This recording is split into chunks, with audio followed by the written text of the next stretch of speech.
Oh, I just wish it was like 9/11. 9/11 in comparison to this was so nice. It was so, first of all, it was the fall. It was the fall, and the holidays were coming. And yes, you felt unsafe. And yes, your friend's dad died. And yes, you went to a lot of candlelit vigils, but you could be together. You could hug each other, kiss people on the cheek. You could sit in a bar. The booze was flowing and the food, and you could go out and be together. There was humanity. There were displays of compassion all around. I just wish it was like 9/11 in the fall, eating pumpkin muffins, talking about all the bombs we were going to drop on the evildoers. It was such a nice time. It was so simple. There were evil people who had done an act of unspeakable cruelty. And there were good boys and girls in Long Island, New York, who were going to go to school and try to figure this world out because we were young and we had promise. When this shit happens, when you're 35 and you realize you're fucked. You were almost fucked before the pandemic. It's not fun. A crisis is not fun in your mid-30s. It's okay when you're 17 because you have so much to learn. It's okay. You're 17, you're like, I'm becoming a person. This is a formative period in my life. I mean, it's like, at this point, I'm oscillating between friends who think the virus is fake and friends who desperately want to get the virus because they want Instagram followers. They want attention. I got two types of people calling me. People telling me the virus doesn't exist and I'm falling for propaganda, and people that think they have the virus and want to just tell people they have the virus because they need fucking attention. They're praying for corona. These are the two groups of people I have in my life in their mid-30s, just waiting for the guillotine to drop. I just wish it was like 9/11. It was so nice and simple, and I was so young. I didn't understand anything about the world. And I started reading Thomas Friedman, who wrote for the New York Times, and he doesn't understand anything about the world, but I thought he did because I was 17. And he would write stupid things like the world has gone from interconnected to hyperconnected. And I would go, fuck, I'm smart. I get it. And then you grow the fuck up and you realize that nobody has any clue what's going on. And life is truly a waste of time. Welcome to the Tim Dillon Show. I am Tim Dillon, comedian, member of the media, and the father of Candace Owens' child. And I did not announce that when she was on, but I feel like it's time to come clean with you and let you know that the child that Candace Owens will be having is mine. Ben, by the way, a lot of people, not really, were angry about Candace coming on the show. Mm-hmm. And they said I didn't push back enough, which I did. But you know who did no pushback? Ben. Ben said nothing the entire interview. He wasn't even on screen, okay? And I don't platform anyone. He runs the tech. He chose to platform Candace Owens and say nothing. Not one rebuttal. I thought he booked Megan Thee Stallion. I was shocked that Candace Owens was on the show. I apologize. It was very tough to hear for many people. My aunt, who is a liberal, heard the episode. And you know what she did? What? Shot herself. She shot herself in the face after she heard the episode. Welcome to the Tim Dillon Show. I feel I have 104 fever. I have a dry cough. I have shortness of breath. I have blood clotting. And I refuse to get tested. And I refuse to change my behavior. And I don't know if I have COVID, but I have a dry cough, and I have blood clots, and I have tightness of chest and shortness of breath, and I have 104 fever, and I have blue toes, and I'm speaking perfect Mandarin, which is amazing. I wake up every day, I speak perfect Mandarin. I don't know what I have.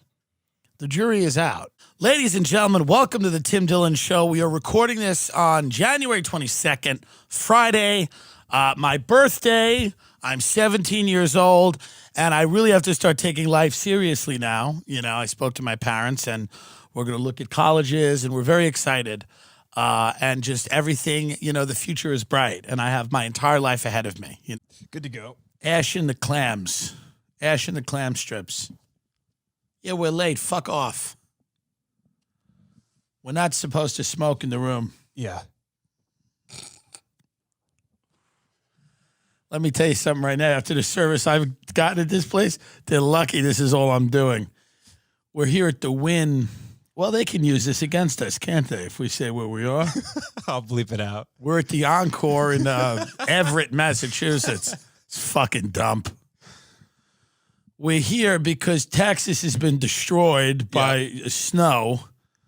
God only knows what Joe Rogan and Elon Musk are doing down there, fucking around, getting everybody to move down there, and then the whole state's belly up because there's ice.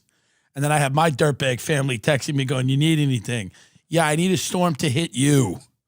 You know damn well, this is what I love during the tragedy. You know damn well you can't do anything for me. This is when people, by the way, people never ask you if you need anything in a non-tragedy when you might actually need something. They only ask you if you need something when they know they can't feasibly get you. Fly here. Yeah, I need something. Are you on the way? Come. We got rolling blackouts and the water's fucked. Are you coming? What do you think I'm going to ask for? A heated blanket, you dumb cunt? There's nothing for you to do except send a text, do you need something, which is the biggest hollow gesture in the world. Michelle was doing that all the time. Do you need anything? Do you need something? Is there anything I can do? Are you okay? And if I'm not, then what? What are you going to do?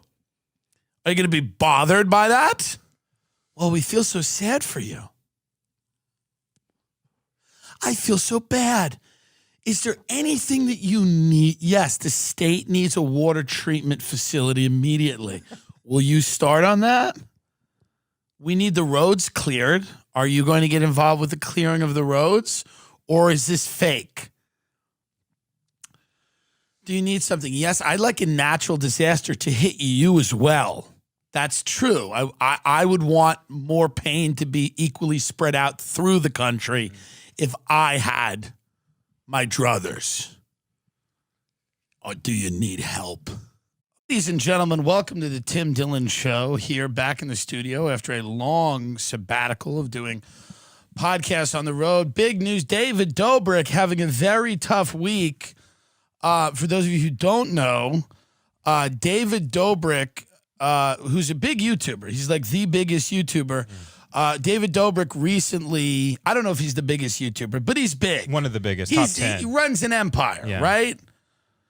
David Dobrik recently shot up a massage parlor and killed 8 people. This is truly tragic, most of them Asian. He shot a lot of Asian people in a massage parlor. And in response to that, Dollar Shave Club has ended their relationship with David Dobrik. Ladies and gentlemen, welcome to the Tim Dillon Show. I'm so sad. We're leaving Afghanistan, and I'm so sad. That was my first war. My first war, and we are gone. Just like that. 21 quick years, and the Biden administration surprising us all. Surprise! They're doing an unconditional troop withdrawal by September 11th. Wow. Well, we did it. We did what we had to do. And we have a whole, and we'll do it later in the show, we have an entire tribute to the Afghanistan war, which was my first war. You always remember your first war, like your first kiss, like your first, I don't know, asking a girl out, your first fuck, the first time that you had tuna tartare. I don't know, but whatever sticks out in your mind, you always remember your first war, baby. Now, of course, it could have been the Gulf War, but I was too young to really understand the Gulf War until years later. Afghanistan was my first year. I was a 11th grade just boy, and we were heading into Afghanistan. And now it's crazy to think of the amount of changes I've gone through in my life. And the backdrop has been the Afghanistan war, the war in Afghanistan. And Afghanistan now, because of our efforts there, is actually, and I thought this wouldn't happen. I was a little bit of a skeptic, but it is a beautiful tourist destination. And it is going to, as soon as COVID, that's the problem, is COVID.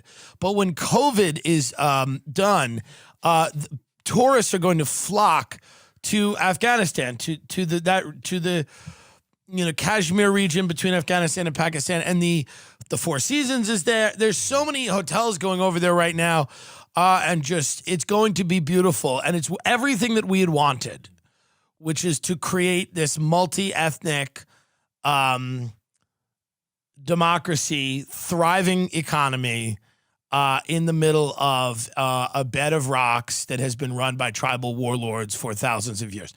That is going to, so it's sad, but we accomplished what we wanted to do. We got it done. It's done. And as soon as I get my vaccine passport, I am headed to fucking Afghanistan. Ladies and gentlemen, welcome to the Tim Dillon Show. Big announcement. And it's part of why we are a little late with the show. The show's moving to Spotify exclusively. Nothing will change about the show.